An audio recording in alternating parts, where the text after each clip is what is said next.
नमस्कार, मी सुवर्णा जोशी। आज घटस्थापना आहे, त्यामुळे नवरात्रोत्सवाच्या सगळ्या बातम्या तर आपण पाहणारच आहोत। मात्र दिवसभरातल्या वेगवान बातम्यांकडे आपण वळूया। आदिशक्तीच्या पूजनाचा सोहळा असलेल्या नवरात्रोत्सवाला आजपासून सुरुवात झाली आहे। घरोघरी आणि सार्वजनिक मंडळांमध्ये आज घटस्थापना करून उत्सवाला सुरुवात केली जाते। 9 दिवस देवीच्या मूर्तीची आणि प्रतिमेची पूजा करून दररोज एक याप्रमाणे 9 माळा बांधल्या जातात। घटामध्ये मातीत धान्य पेरतात आणि अखंड दीप देवी पुढे तेवत ठेवला जातो।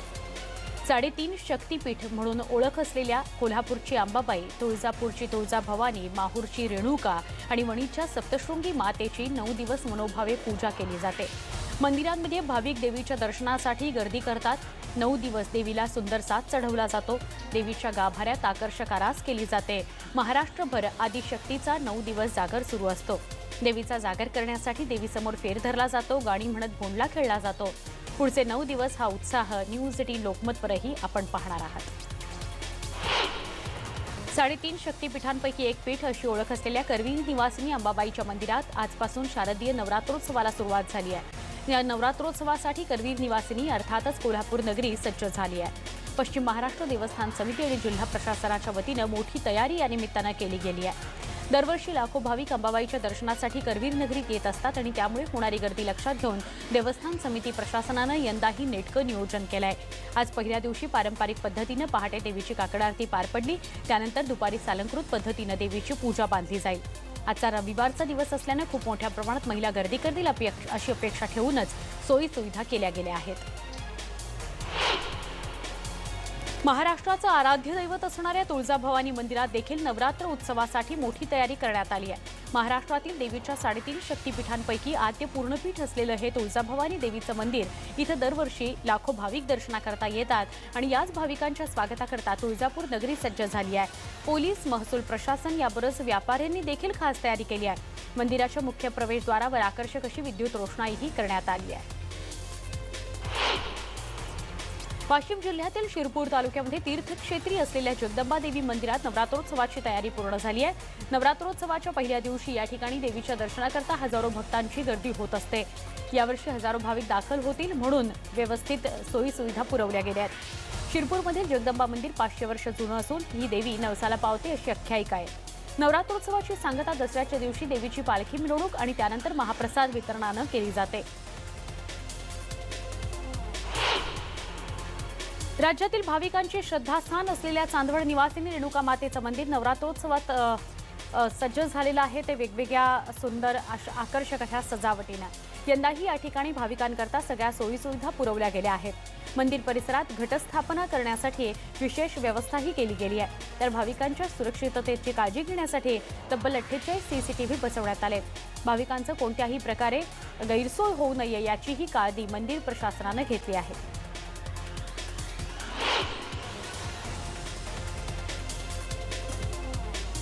भिवंडी शहरातील वऱ्हाळा देवीच्या दर्शनासाठी ठाणे जिल्ह्यासह विविध भागातून भाविक येत असतात। आपला नवस फेडण्यासाठी मोठ्या प्रमाणावर गर्दी करत असतात। त्यामध्ये महिला आणि पुरुष भक्तांचा समावेश असून अनेक वर्षांपासून या वऱ्हाळ देवीच्या मंदिरात विविध प्रकारचे कार्यक्रम आयोजित केले जातात। पालघर, मुंबई, अहमदाबाद महामार्गालगत डहाणू तालुक्यातील चारोटीजवळ प्रसिद्ध श्री महालक्ष्मी मातेचं मंदिर आहे। हे मंदिर शेकडो वर्षांपासून भाविकांचं श्रद्धास्थान आहे। नवरात्र उत्सव इथं मोठ्या प्रमाणात साजरा केला जातो, त्यामुळे या मंदिरात सततच गर्दी असते। कोळवणची महालक्ष्मी म्हणूनही या देवीची ओळख आहे। जवळपास 900 पायऱ्या चढून गडावर हे मंदिर असल्यामुळे गडाला महालक्ष्मी गड म्हणूनही ओळखलं जातं। आज घटस्थापनेच्या पहिल्याच दिवशी कोल्हापूरकरांना आल्हाददायक वातावरणाचा अनुभव मिळाला। कोल्हापूर शहरात आज पहाटेपासूनच धुकं पसरलं होतं, त्यामुळे कोल्हापूर शहराला पांढरे शुभ्र असं स्वरूप आलं होतं। शहरासह उपनगरांमध्येही दाट धुकं पाहायला मिळालं। वाहनधारकांना लाईट लावूनच मार्गक्रमण करावं लागत होतं, तर मॉर्निंग वॉकला आलेल्या कोल्हापूरकरांना एक वेगळाच अनुभवायला मिळाला। कळंबा तलाव, रंकाळा तलाव, शिवाजी विद्यापीठ या सगळ्याच परिसरामध्ये मोठ्या प्रमाणात धुकं आढळून आलं।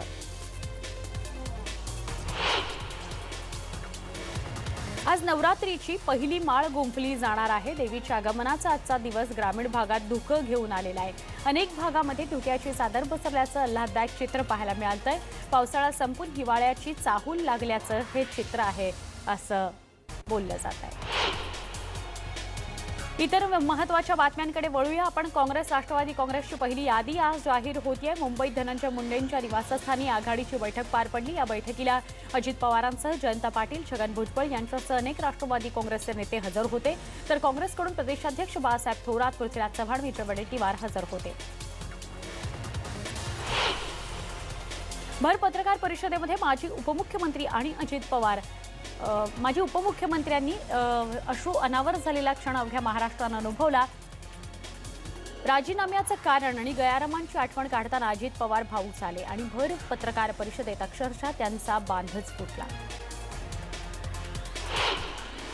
निवडणुकांच्या तोंडावर शिखर बँक घोटाळ्यामध्ये आपलं नाव गोवण्याचं षडयंत्र रचलं गेल्याचा आरोप त्यांनी यावेळी केला. तसंच शिखर बँकेतील ठेवींपेक्षा जास्त रकमेचा भ्रष्टाचार कसा झाला असा सवालही त्यांनी यावेळी भाजप सरकारला विचारला. शिखर बँक घोटाळ्यामध्ये शरद पवारांचं नाव गोवलं गेल्यानं व्यथित होऊन आपण राजीनामा दिल्याचं अजित पवारांनी सांगितलं. पत्रकार परिषदेमध्ये बोलताना त्यांनी कुटुंबातील गृहकलेशाचा वृत्तांतवरही भाष्य केलं. पवार कुटुंबात कोणताही गृहकलह नसल्याचं त्यांनी यावेळी ठणकावून सांगितलं. शरद पवार यांच्यानंतर राष्ट्रवादी काँग्रेसवर कुणाचं वर्चस्व राहणार यातून पवार कुटुंबियांमध्ये वाद झाले आणि त्यातून अजित पवार यांनी राजीनामा दिल्याचा आरोप भाजपचे संजय काकडे यांनी केलाय. पक्षावरील वर्चस्व वादाच्या लढाईतून पवार कुटुंबियांमध्ये कलह निर्माण झाल्याचा आरोपही काकडे यांनी केला. निवडणुकीच्या तोंडावर घाईत कोणतीही कारवाई अजित पवारांवर केलेली नाही. या प्रकरणी चौकशी सुरूच होती. तुम्ही न्यायालयात आपली बाजू मांडा अशा शब्दात जलसंपदा मंत्री गिरीश महाजन यांनी अजित पवारांना प्रत्युत्तर दिलं आहे. राष्ट्रवादी काँग्रेसचे नेते अजित पवार यांनी राजीनामा दिल्यानंतर राजकीय घडामोडी सुरूच असताना शिवसेनेचे नेते खासदार संजय राऊत यांनी राष्ट्रवादी काँग्रेसचे अध्यक्ष शरद पवार यांची त्यांच्या निवासस्थानी जाऊन भेट घेतली. अजित पवारांच्या पत्रकार परिषदेआधी पवार कुटुंबियांची मुंबईत पत्रकार परिषद झाली. शरद पवारांच्या निवासस्थानी चर्चा झाली. मुंबईतल्या सिल्व्हर ओक निवासस्थानी पवार कुटुंबियांनी एकमेकांशी हितगुज केलं. यावेळी पवार कुटुंबातील शरद पवार, अजित पवार, श्रीनिवास पवार आणि सुप्रिया सुळे हे सदस्य उपस्थित होते.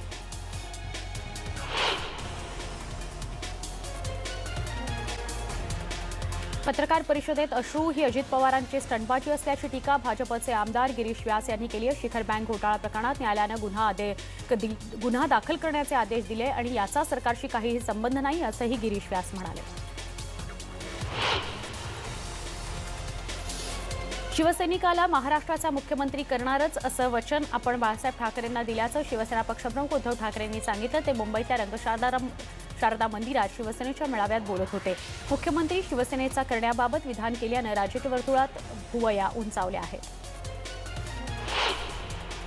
शेतकरी संघटना आणि छोट्या पक्षांना किमान 50 जागा देण्याची मागणी पुन्हा राजू शेट्टी यांनी केली आहे. सांगलीत पत्रकारांशी बोलताना त्यांनी काँग्रेस आणि राष्ट्रवादी काँग्रेसकडे 50 जागा देण्याची मागणी केली आहे. स्वाभिमानीच्या प्रभारी प्रदेशाध्यक्षपदी जालंधर पाटील यांची नियुक्ती करण्यात आल्याची घोषणा करण्यात आली आहे. येत्या 30 तारखेला मनसेच्या नेत्यांची बैठक होणार आहे. मनसेचे नेते, सरचिटणीस, सचिव, उपाध्यक्षांची ही बैठक असेल. यावेळी विधानसभा निवडणुकीच्या संभाव्य उमेदवारांना मार्गदर्शन करण्यात येणार आहे. शिवसेना युवा प्रमुख आदित्य ठाकरे यांना उपमुख्यमंत्रीपद नको तर मुख्यमंत्री करा या मागणीसाठी बीड जिल्हा शिवसेना महिला आघाडीच्या वतीनं तुळजापूरच्या तुळजाभवानी मंदिराला पायी दिंडी काढत साकडं घालण्यात आलं. शेकडो महिला या पायी दिंडीत सहभागी झाल्या होत्या. सदाभाऊ खोत यांनी पुन्हा स्वाभिमानी शेतकरी संघटनेचे अध्यक्ष राजू शेट्टी यांच्यावर टीका केली आहे. स्वाभिमानी शेतकरी संघटनेत काम करताना नेहमीच पाय बांधण्याचं काम झाल्याची टीका त्यांनी शेट्टींवर केली आहे. रविकांत तुपकर यांनी स्वाभिमानीचा राजीनामा देऊन खोतांच्या रयत क्रांती संघटनेमध्ये प्रवेश केला. वंचित बहुजन आघाडी राज्यातील सगळ्याच 288 जागा लढवणार असल्याची माहिती नवनाथ पडळकर यांनी धुळ्यामध्ये दिली. तसंच राज्यात वंचितांची सत्ता येणार असल्याचं त्यांनी यावेळी सांगितलं. उर्वरित सगळेच पक्ष विरोधात बसतील असा टोलाही त्यांनी मुख्यमंत्री देवेंद्र फडणवीस यांना लगावला.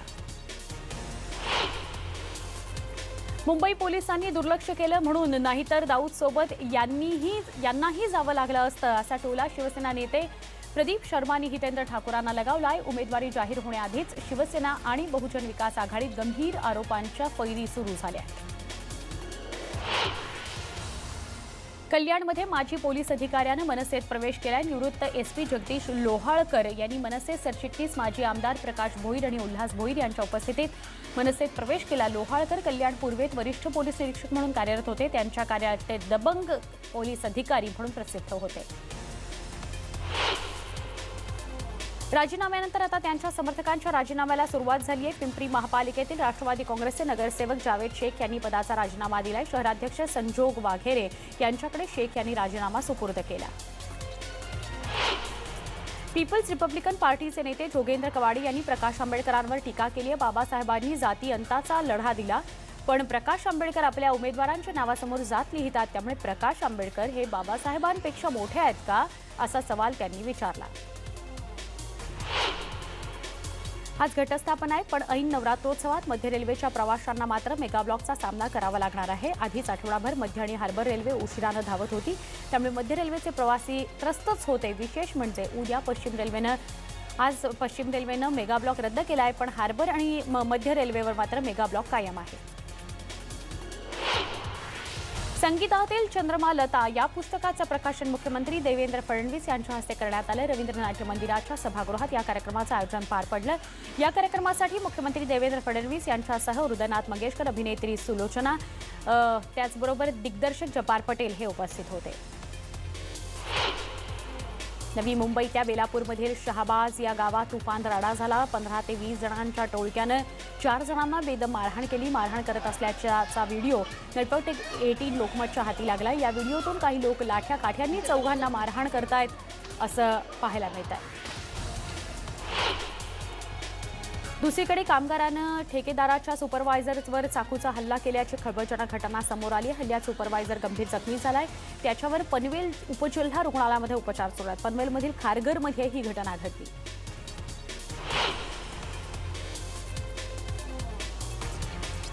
प्लॅटफॉर्म क्रमांक 1 वर पाकिट चोरी करणाऱ्या सराई चोरट्यांना रेल्वे पोलिसांनी रंगेहात पकडलं आहे. या प्रकरणी रेल्वे पोलिसांनी पोलीस ठाण्यात तक्रार दाखल केली होती. हा सगळा प्रकार एक्सलेटरवर चढताना घडलाय. यावेळी आरोपीनं बॅगेतून पाकिट चोरी केलं आणि ही घटना सीसीटीव्हीमध्ये कैद झाली आहे.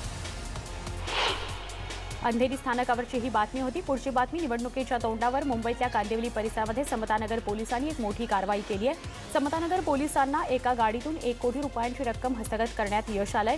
तर या प्रकरणामध्ये पोलिसांनी 5 आरोपींना अटक केली आणि पोलीस पुढील तपास करत आहेत. ऑक्टोबर महिन्यामध्ये 31 पैकी तब्बल 11 दिवस बँका बंद असणार आहेत. त्यामुळे बँकांच्या सुट्ट्यांच्या तारखा लक्षात ठेवूनच बँकेचे व्यवहार करावे लागणार आहेत. सुरुवातीला 2 ऑक्टोबरलाच गांधी जयंतीनिमित्त सार्वजनिक सुट्टी असेल. त्यानंतर रविवार आणि लागून आलेल्या दसऱ्यामुळे 6, 7 आणि 8 ऑक्टोबरला बँकांचं काम बंद असेल.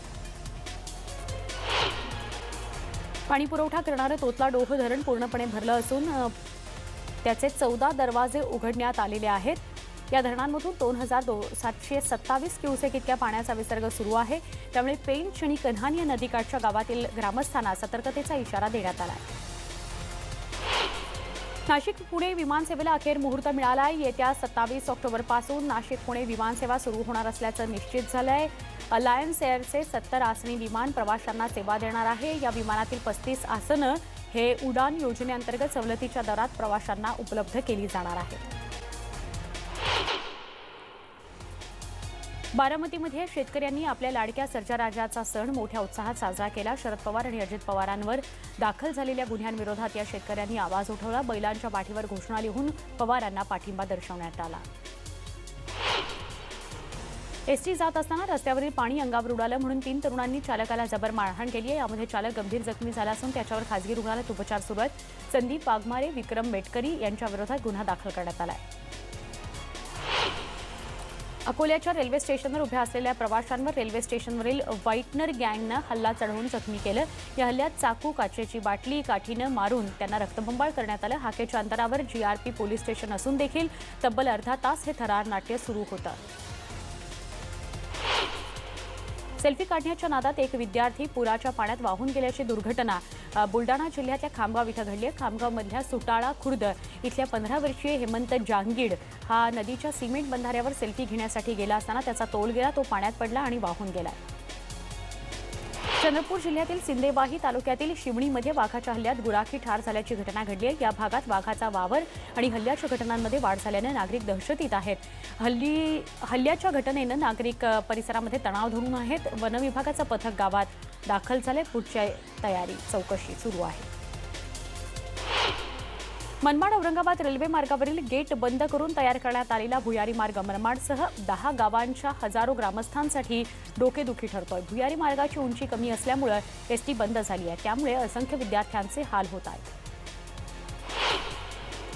चंद्रपूरकर नवोदित कवी इरफान शेख यांना भारतीय साहित्य अकादमीची प्रवासवृत्ती जाहीर झाली आहे। सध्या साहित्य वर्तुळामध्ये त्यांनी लिहिलेल्या माझ्यातला कवी मरत चाललाय या कविता संग्रहाची चांगली चर्चा आहे। साहित्य अकादमीची प्रवासवृत्ती मिळाल्यानं अन्य भाषेतील साहित्यिक घडामोडींचा अभ्यास त्यांना करता येणार आहे। जिल्ह्यातील अंगणवाडी सेविका आशा गटप्रवर्तक आरोग्य सेविका यांची पौष्टिक पोषण आहार बनवण्याची स्पर्धा आयोजित करण्यात आली होती। वाशिममध्ये ही आयोजित केली गेली होती। यामध्ये जिल्ह्यातील जवळपास 1500 महिलांनी सहभाग घेतला होता।